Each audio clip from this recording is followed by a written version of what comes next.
બાળકો, આપણું ધોરણ 2 માં આપણું હિન્દી. તો હિન્દીમાં આપણે હિન્દીની ચોપડીમાં પેજ નંબર 38 આવ્યા છે, બરાબર. તો પેજ નંબર 38માં આપણી ચોપડીમાં જો આપ્યું છે, તમને વિડીયોમાં દેખાય છે કે એસે એનક. એસે એનક એટલે ચશ્મા. આપણે ગુજરાતીમાં અને માત્ર એ બોલીએ છીએ.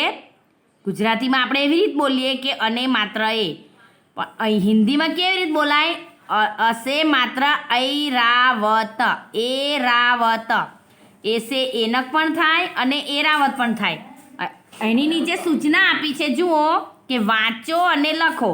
તો આપણને 2 બોક્સની અંદર લખીને બતાવ્યું છે, એને તમારે ઘૂંટવાનું છે, બોલીને લખવાનું છે. આપણે એસે માત્ર એ, એસે માત્ર એસે એનક, એસે એનક, એ રીતે આપણે બોલવાનું છે અને બે લીટીને ઘૂંટવાનું છે અને ખાલી જગ્યામાં લખવાનું છે, બરાબર. હવે એની નીચે આપ્યું છે કે અક્ષર વાંચો અને લખો. એટલે આપણે આ 12 અક્ષરી આપી છે, જુઓ. કસે 2 માત્ર કઈ, ખસે 2 માત્ર ખઈ, ઘસે 2 માત્ર ગઈ, ઘસે 2 માત્ર ગઈ, ચસે 2 માત્ર ચઈ, છસે 2 માત્ર છઈ, જસે 2 માત્ર જઈ, જસે 2 માત્ર જઈ, ટસે 2 માત્ર ટઈ, ઠસે 2 માત્ર થઈ, ડસે 2 માત્ર ડઈ, ઢસે 2 માત્ર ઢઈ. એવી રીતે કઈથી શ્રય સુધીની આપણને 12 અક્ષરી આપી છે, બરાબર. આ 12 અક્ષરીને તમારે વાંચતા શીખવાનું છે અને આપણે જે ટપકાથી લખ્યું છે એને ઘૂંટવાનું છે. એવી આપણને 3 લીટી આપી છે, જુઓ.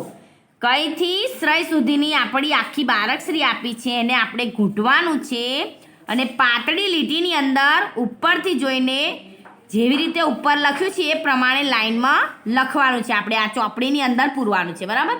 ચોપડીની અંદર આપણું આ પૂરાઈ જાય એટલે આપણે ચોપડીમાંથી નોટમાં લખવાનું છે. આપણે હિન્દીની નોટમાં કસે 2 માત્ર કઈથી સ્રસે 2 માત્ર સઈ, એ 12 અક્ષરી આપણે 2 વાર લખવાની છે. પહેલાં ચોપડીમાં પૂરવાનું છે. ચોપડીમાં પૂરતી વખતે આપણે 12 અક્ષરીને મોઢે કરવાની છે. એટલે આપણે બોલીને લખવાનું છે ચોપડીમાં પૂરીને. પછી નોટની અંદર 2 વખત લખવાનું છે.